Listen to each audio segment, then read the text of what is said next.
Bonjour, bienvenue sur Sudo Canard. Dans cette vidéo, on va regarder un problème intitulé Top Heavy qui a été posé lors du dernier championnat indien de puzzle en décembre 2020. C'était lors du round 3 et c'était une des grilles les plus chères, même s'il y en avait qui étaient plus chères. Il y en a qui étaient à 105 points, celle-ci à 85, c'était quand même assez cher. Et je crois bien que je ne l'avais pas résolu, qu'après je l'avais faite pour Noël, mais comme d'habitude, j'ai oublié absolument tout ce que j'avais fait. Et ça va être un bon entraînement pour le puzzle Ramayan qui s'annonce. Alors, la règle de Top Heavy, on nous donne une liste de chiffres. Ici, c'est les chiffres de 1 à 6. Et il faut les placer quelque part dans la grille de telle sorte que chaque ligne et chaque colonne contiennent chaque chiffre exactement une fois. Ce qui veut dire que puisqu'ici on a une grille 8-8, il y aura deux cases vides dans chaque ligne et dans chaque colonne. Et l'autre contrainte, bon évidemment il y a des chiffres qui sont déjà donnés, sans quoi on ne pourrait absolument rien faire. L'autre contrainte, c'est que lorsqu'il y a deux chiffres l'un au-dessus de l'autre, eh bien le chiffre du dessus doit être plus grand. Donc par exemple, ça n'est pas permis. Bon, voilà. Donc déjà, pour commencer ce problème, on est sûr qu'au-dessus du 6, il n'y a rien. Et on est sûr qu'en dessous du 1, il n'y a rien. On voit que ça nous fait deux cases vides dans cette colonne, donc les deux autres chiffres, les autres cases doivent être occupées par des chiffres. Et en croissant, ici c'est pas un 5, ça peut pas être non plus, donc en fait le 5 est forcément là. Maintenant le 4 devient le plus grand, il peut pas être là, donc il est là. Et les deux autres chiffres doivent être 2 et 3. Bien. Cette case, ça peut pas être 1, 4, 5, 6, 2, ça peut pas être 3 non plus, parce que ça serait au-dessus du 4, ça n'irait pas, donc ça c'est une case vide. Et voilà encore une colonne avec deux cases vides, donc le reste c'est occupé par des chiffres, ici ça peut être que 2 et 3, et là-haut ça ne peut être que 5 et 6. Bon, ben, c'est un début en fanfare, mais évidemment ça va sûrement pas durer. Si on regarde les endroits où peuvent aller les 6, ben sur cette ligne, le 6 ne peut pas aller en dessous d'un chiffre, ne peut pas aller là, donc il est là. Et sur cette ligne, il reste à placer le 2, le 3 et une case vide, et pour le moment, les trois positions sont toutes plausibles. Sur cette ligne, le 6 ne peut aller que là, il n'y a rien au-dessus de lui. Sur cette ligne, il nous faut 1, 2 et 3 et une case vide. Ça ne peut être que 3 ou une case vide. Ça, c'est 1 ou une case vide. Ici, c'est 1, 3 ou une case vide. Je ne vais pas m'aventurer à noter ça. Par contre, ici, on peut remarquer une chose, c'est que si c'est un 1, alors il y a une case vide en dessous. Donc il y a forcément une case vide sur une de ces deux cases, ce qui nous permet de localiser les deux cases vides de cette colonne. Tiens, ça me fait penser qu'il y a une case vide ici, je ne l'avais pas noté. Et puis 1 et 3 là-dedans. Donc là où je voulais en venir, c'est que ça localise les deux cases vides de cette colonne. Donc ça et ça contient des vrais chiffres qui sont parmi 1, 3 et 4. Je vais le noter quand même dans cette case, même si ça fait 3 candidats, 1 ou 3 ici, à cause de ce 4.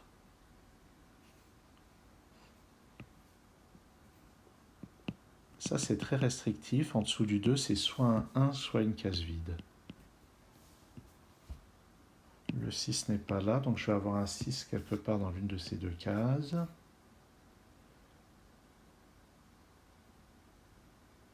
Et même chose ici, ce qui est très restrictif. Donc il va y avoir les 6 en diagonale ici. Et forcément, celui des deux 6 qui est là va être surmonté d'une case vide. Donc ça y est, on a localisé les deux cases vides de cette ligne, et ça, c'est pas une case vide. Donc la case vide est au-dessus.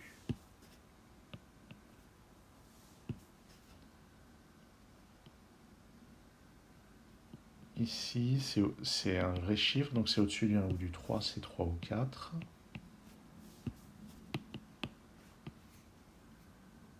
Et sur cette ligne, ah bah ça y est, j'ai les deux cases vides, donc ça c'est un 3.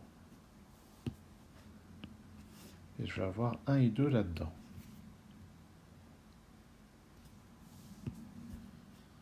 Et notez que en dessous du 2, ça sera forcément un 1.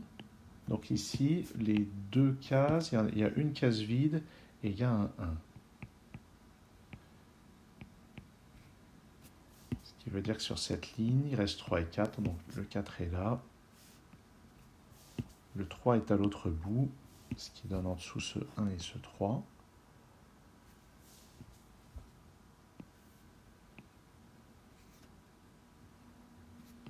Bien. Dans cette colonne, il me faut un 5. Et puis un 2.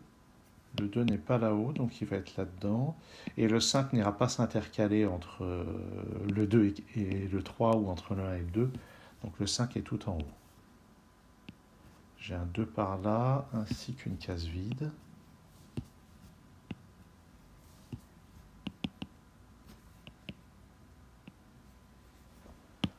Ça, ou bien c'est une case vide, ou bien c'est un 4. Ça ne peut pas être un 1.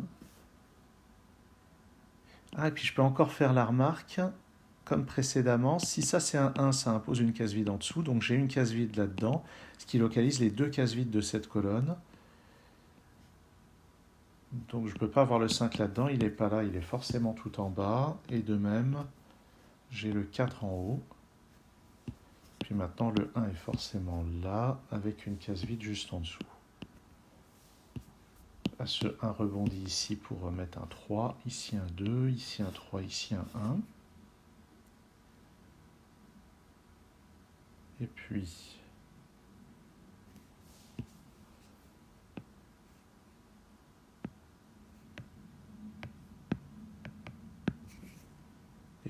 ben, c'est bien avancé tout ça. Il me faut encore un 1 sur cette ligne, mais on voit que les 1 de ces deux colonnes sont complètement localisés ici. Donc je vais avoir un 1 là. Et puis une case vide et un 3 là-dedans. En fait, on voit qu'il va y avoir un enchaînement. Est-ce qu'il va y avoir un enchaînement? Ouais, j'arrive pas trop à voir vraiment s'il y en a, c'est pas sûr. En bas, il me faut 2, 4 et case noire. Case vide, disons.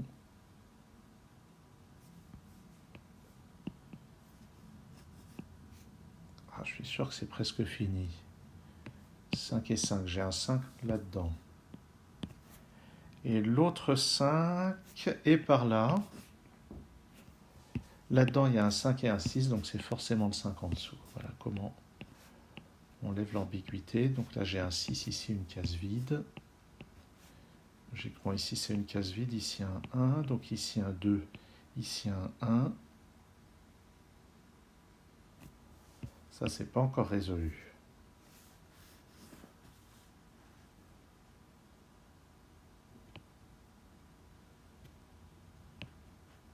Là-dedans, il me faut un 2. Ah, mais au fait, ce 2 et ce 5, ça résout ce qui se passe là. Ça met un 2 ici. Là, une case vide. Ici, un 5. Ici, un 4. Maintenant, là-dedans, il me faut un 2 et une case vide. Les deux options sont valides.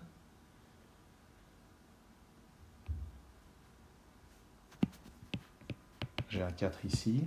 J'étais presque tenté de dire par sudoku. Ah oui, et voilà. Le 3 que je dois placer dans cette colonne ne peut pas être ici, donc il est en haut. Ça met une case vide ici. Et maintenant, la fin doit être imposée comme ceci. Ok. Très joli. Donc ce qui est à retenir, je pense, comme technique de raisonnement, ce qui est vraiment à retenir, c'est cette histoire du fait que dès qu'on a à un endroit un 1 ou une case vide, comme j'avais ici et là, forcément, je vais avoir une case vide dans l'une de ces deux cases, et ça peut permettre, dans certains cas, de localiser globalement les cases vides et de savoir que dans d'autres cases, il y a forcément des chiffres. Ça, c'est une mécanique que j'ai utilisée plusieurs fois et qui s'est révélée bien utile. Lors du puzzle Ramayan, il y aura deux top heavy 6-6, donc qui devrait être plus facile que celui-ci, et un 9-9, qui devrait être de difficulté au moins comparable à celle-ci. Et ça me faisait un peu peur, mais maintenant un peu moins grâce à cet entraînement. J'espère que cette vidéo vous sera utile, j'espère qu'elle vous a intéressé. Et je vous remercie de l'avoir regardée et je vous dis à très bientôt sur Sudokanar.